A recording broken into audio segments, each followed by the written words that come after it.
Many years ago, I traveled back to Hungary. This is after the Soviet Union collapsed, and I ate chicken paprikash at a very famous restaurant that's still there called Gundel. In fact, a guy called George Lang, a New York restaurateur, went back in the 90s to bring it back to life. Now, I remember that dish so well that we decided to do it today here on Milk Street and figure out how to get all the different types of paprika into the dish for a fabulous, rich sauce.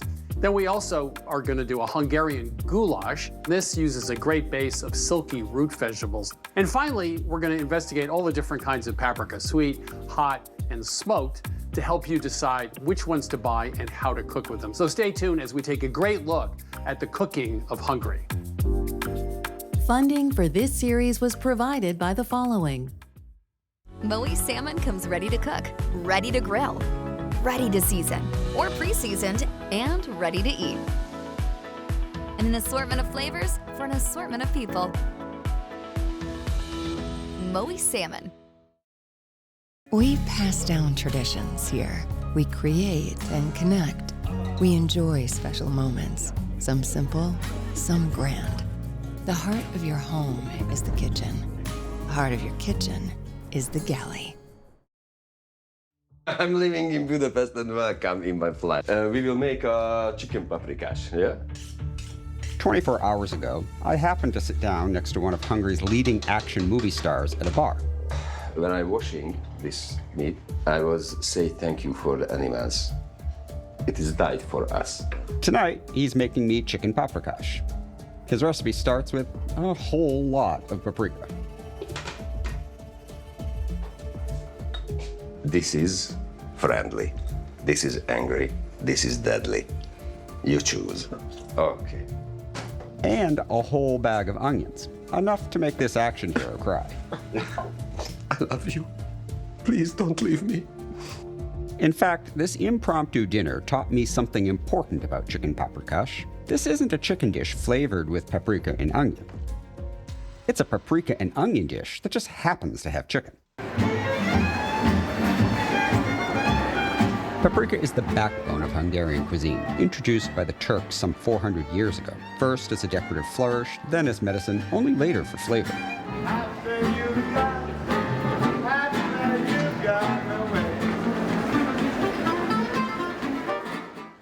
Well, I mean, this is nice. It's a nice picture, you know. We use lots of different peppers, lots of different colors. These are the typical ones. I think you call it banana pepper. Fresh peppers, dried peppers, the ground spice. In Hungary, paprika refers to just about anything and everything pepper. And I think if you think of Hungarian cooking, you know, the first picture which comes to your mind is a red dish, so goulash or paprikash or whatever. It's always this holy trinity of fat, onions, and paprika. The origins of chicken paprikash can be traced to a dish based on that trinity, a one-pot stew called porkolt. But paprikash diverged to become its own thing here at the restaurant Gundel. 120 years ago, this family, the Gundel family, improved these dishes, and they add some new ingredients like the sour cream. As the story goes, a Gundel chef seeking to mimic French cream sauces doctored up a chicken porkolt with sour cream. Gundel's paprikash was great, but perhaps the best version I had was cooked by Erika Hibotny. Hát ez is tulajdonképpen paprika és paradicsom keverék. Én ilyet egy kicsit fogok beletenni. Yet another form of paprika, a flavorful pepper puree that added some much appreciated brightness. Once again, proving that more paprika and more paprika varieties is the secret to great paprikash.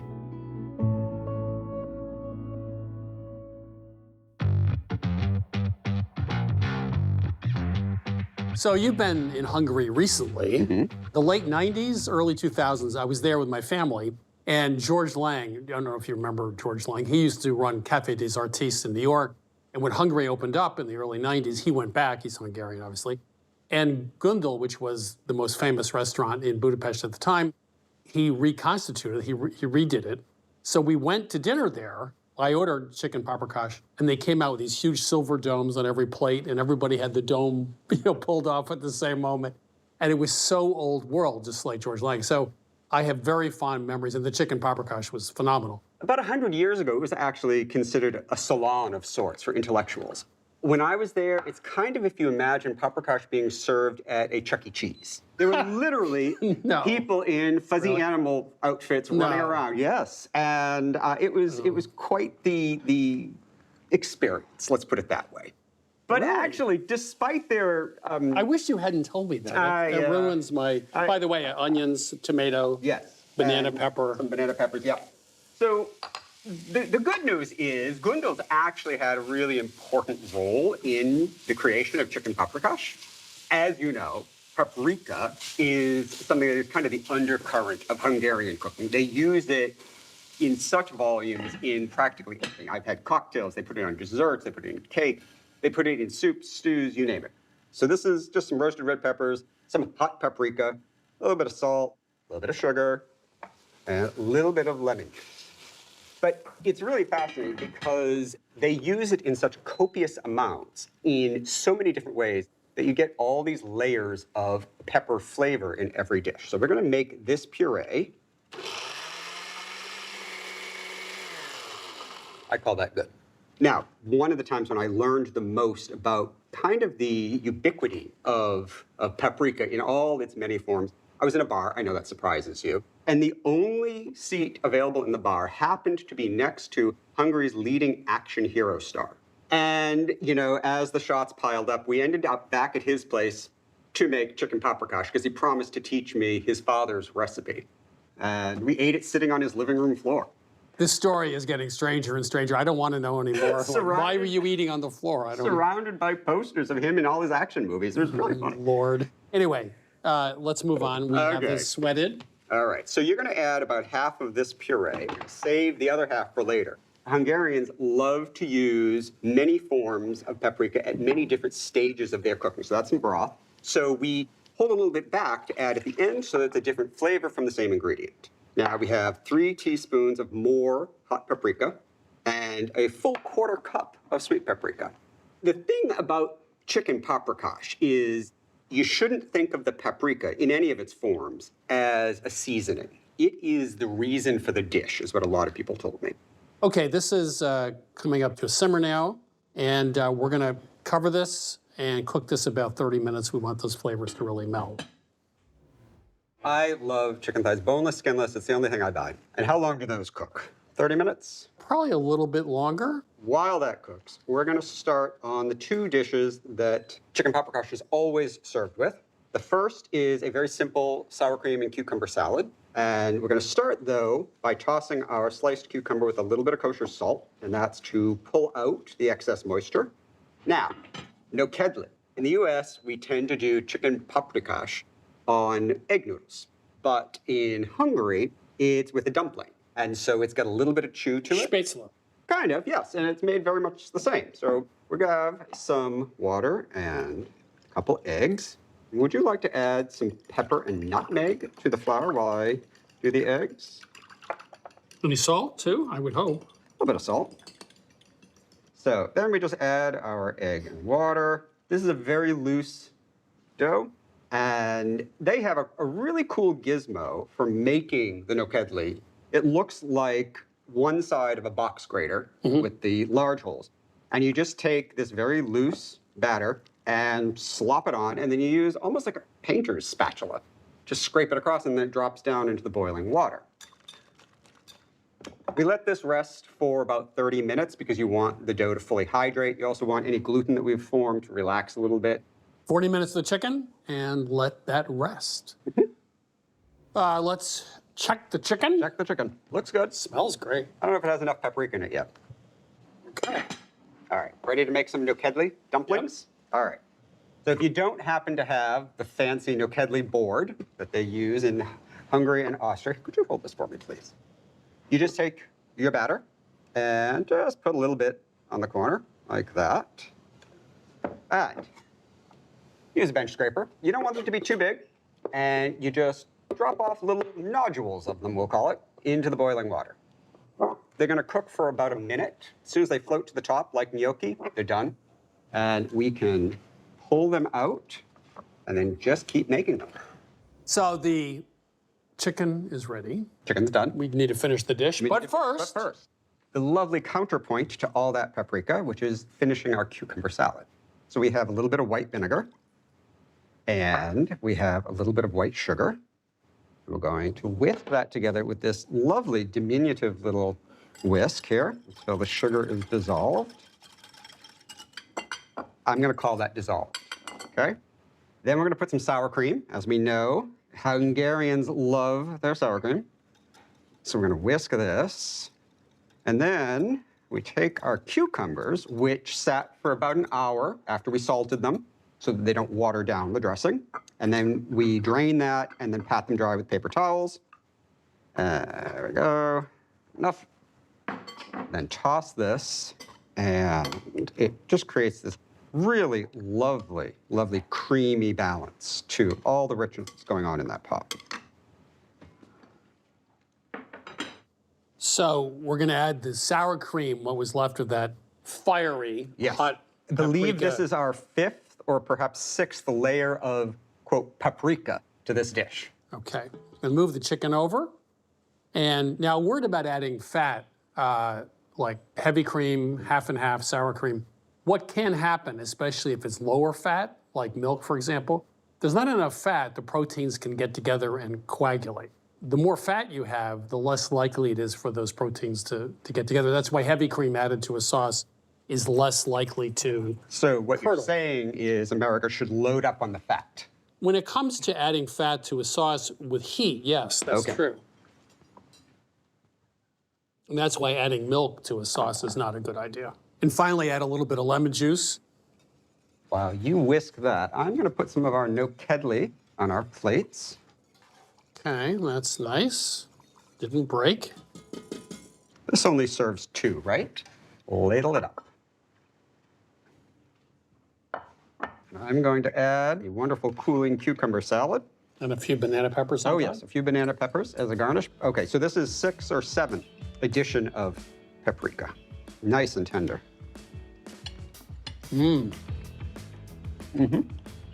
You know, the paprikash that we tend to experience, much heavier, much thicker, much fattier, to be honest. And this is much lighter. And part of it, of course, is that balance of paprika, layers of flavor happening here. And then the cooling cucumber also helps bring everything into balance. So there we have a chicken paprikash with, what, 500 layers of paprika. Absolutely phenomenal and really not that hard to make.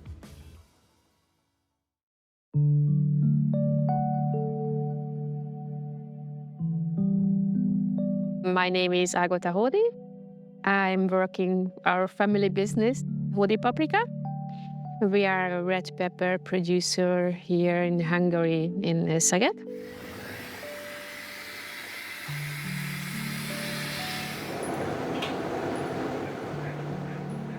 I am the 4th generation who is planting and producing paprika.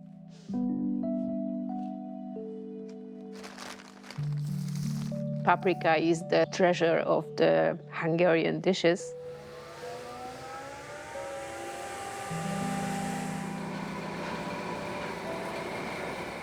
Hungarian paprika is very famous because of the taste, the smell, and our color.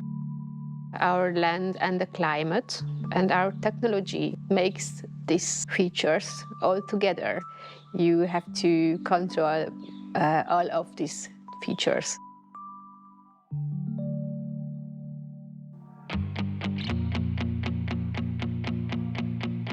Paprika is one of my favorite spices. It's also confusing because there are different kinds, you're never sure what you're gonna get. So I'm gonna give you a little paprika primer so you are confident making choices at the grocery store. So first things first, what is paprika? Paprika is a pepper. It's not any one particular kind of pepper. I haven't made it any easier yet, but I promise we're getting there. But just know that we're dealing with a red pepper that in the spice cabinet has been dried. It's either dried mechanically in ovens slowly, or it's dried slowly over wood. The wood is where you get smoked paprika. Where does paprika come from? Well, we have seen footage of it in Hungary, and it is absolutely a cornerstone of Hungarian cooking. But it's also commonly found and a cornerstone of Western Spanish cooking. So When you see paprika, it may be Spanish, it may be Hungarian. There's some cues to know what you're getting. Straight paprika that is unlabeled with no country of origin is actually usually a mixture of paprika and cayenne, and it's got this dusty brick red color. That's not what you want. It's what, when I returned to my house after 30 years, my mother still had in her spice cabinet. You don't want it. Paprika you want will have a beautiful red color, whether it's smoked or not smoked, whether it's hot or sweet, it will have a gorgeous red color. In Hungary, they have 8 kinds of paprika and probably more. They have many more decisions to make. But in the United States, what you want to look for is sweet or spicy, and then sweet smoked, sweet plain, spicy smoked, spicy plain. The simplest way to use it is to bloom it in some fat. You want to heat your butter until it melts, and then we're going to add some paprika, and that's it. So here I have super simply prepared steamed cauliflower and carrots. Not that exciting on their own, but once we drizzle paprika that's been bloomed in butter on top, this is ready for the holidays. Okay, so our butter is nice and melted, and we're going to choose this electric red-orange paprika. I chose smoked sweet. I really love the smoked flavor, and a pinch of salt. And this doesn't take long, as in we're done. And you've absolutely transformed in 10 seconds the simplest plate of vegetables. So this was your paprika primer. Try it out in the 2 recipes in this episode, or just have some fun.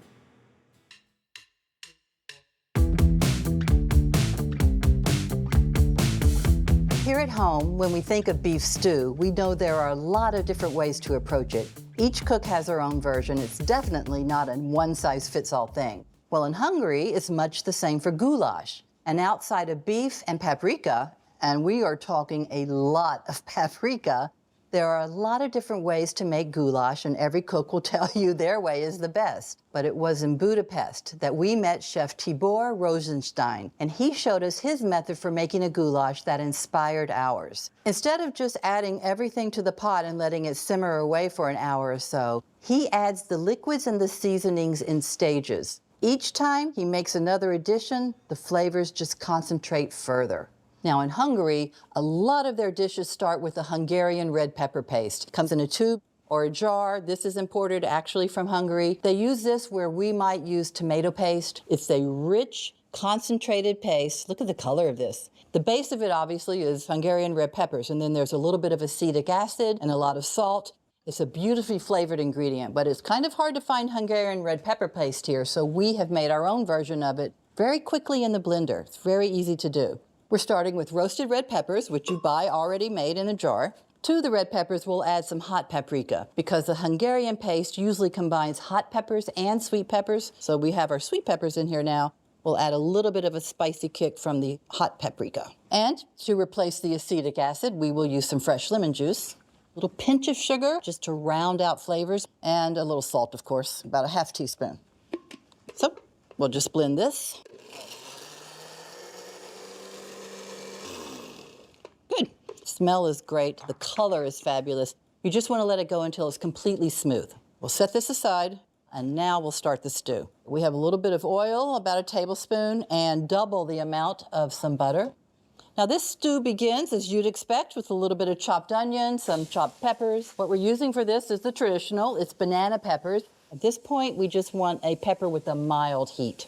All right, we'll let those cook until they soften. That'll take about 6 or 7 minutes. Let that go, and then meanwhile, we'll start prepping our veggies. We'll be adding potatoes a little bit later, but the root vegetable of choice for a Hungarian goulash is either parsnips or something like celery root. If you see the side where stuff is cut off, that's where the stalks of celery grow and the leafy stuff on top. This is underground, therefore root vegetable, right? Working with celeriac looks like it's going to be tricky because of all these bumps and craggy surfaces, but you just need a good peeler and just keep going around. Don't worry about any dark spots right now because we can go back and get those in a little bit. Just get the thing peeled. All right, so we got off most of the peeling. Now I'm going to go back and get any of those little craggy deep spots that might need a little further peeling.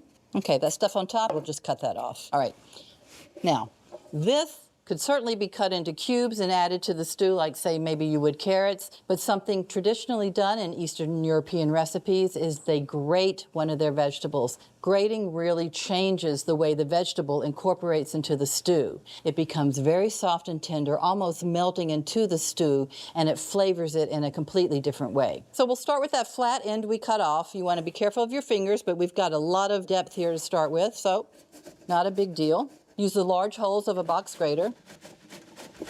Okay, good. You need about 1 cup of grated celery root. So if you started with the whole celery root or celeriac, you're going to have some left over. Use it like you would celery. We'll add this right to our stew. And now we have some finely minced garlic and a little bit of salt and pepper. Now this celery root is going to give off a little bit of liquid, and this will continue to cook and sweat down for another 5 to 7 minutes. Oh, this is nice. The onions and peppers are really soft. The celery root is starting to melt into there. Now we'll add that really bright red pepper paste we made already and let that get some good heat on it. And then we'll add the beef. Now, the beef we're using is chuck roast. It's great for stews. It has a lot of sinewy fat in it, which you really want.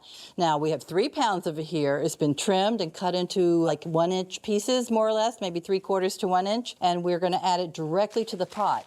And we'll stir that all together. Then we have 2.5 cups of water. Now, that's not a lot of water for this much meat, but we're starting slow. Remember, we're going to add the liquid and seasonings in stages. So we have the red pepper paste in here so far. That's the seasoning of the moment. 2.5 cups of water go in. Now we'll bring this up to a good hearty simmer and keep it there for about 45 minutes to let this water reduce down, and it's going to become very flavorful and concentrated. Note that there's no lid on the pot. There will not be a lid on the pot throughout this whole process. It stays uncovered. That's what allows the liquids to evaporate and the flavor to concentrate.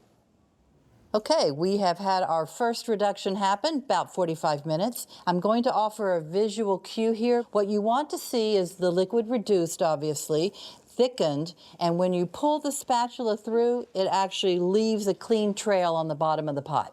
And if you look at this, you don't even see the pieces of onion and pepper and celery root anymore. They have really melded into the whole stew. Okay, now we're going to add our next round of water and paprika. See these 3 bowls here? They all have paprika in them. This is sweet paprika. Now, for the next 2 stages, think in 2s, all right? 2 cups water, 2 tablespoons paprika. That's going to happen twice. Okay, so that's 2 cups water there. 2 tablespoons paprika. This is sweet paprika. We're going to stir that in, bring it back up to a simmer, and let it go until it looks very much like the first time. Thickened, enriched, and it will leave a trail when you pull the spatula through it. This really is a very cool method of making a stew that we learned in Budapest, and I use this sometimes for other stews as well. I really love it. Okay, now we have 2 more cups of water and 2 more tablespoons of paprika. And then that will get its simmer time to reduce and thicken just like the first. Whew. Okay, our 3rd addition of water, 2nd addition of paprika has reduced down now, rich and thick. The only difference really that you can tell visually, other than the spatula here, is that the color is a deeper, more intense red, and the meat is starting to get tender, and little pieces are starting to pull away. All right, now our last addition of water is 3 cups, because we're going to add potatoes at this time too, and the potatoes need a little bit extra water for them to cook. 2 final teaspoons of paprika. And now we have a pound of Yukon Gold potatoes. They've been peeled and cut into a 1/2-inch dice. All right, we're gonna bring this back to that robust simmer, and we will let this cook down until the potatoes are just tender, and then we will give it a whirl.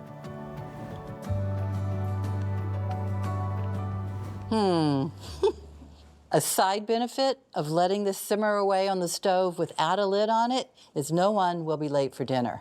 The smell will have already enticed them to the table. Okay, I'm gonna turn this off. I've already tested. The potatoes are tender without falling apart. The meat is extremely tender. Okay, enough talking. I am ready to scoop some of this up, taste it.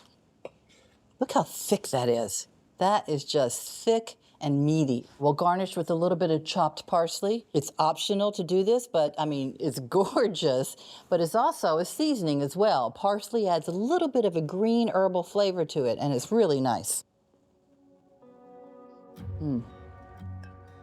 Oh man, that meat is so tender. Potatoes are perfect. They're soft, but they hold their shape. The flavors really come through. I mean, you saw what went into this. There really wasn't a lot of complicated seasonings, and the flavor from those stages of concentration is just really powerful. So this is Milk Street's version of a Hungarian goulash, a rich, beefy stew.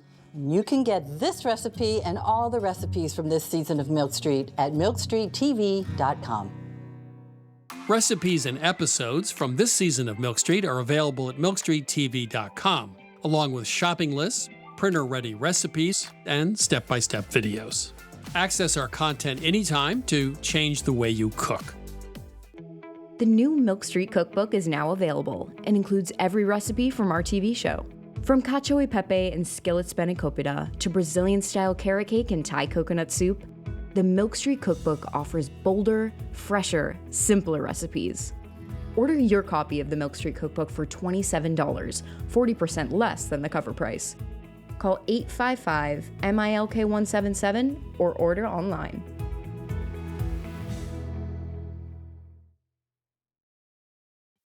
Funding for this series was provided by the following. Moe salmon comes ready to cook, ready to grill, ready to season, or pre-seasoned, and ready to eat. And an assortment of flavors for an assortment of people. Moe salmon. We pass down traditions here. We create and connect. We enjoy special moments, some simple, some grand. The heart of your home is the kitchen. The heart of your kitchen is the galley.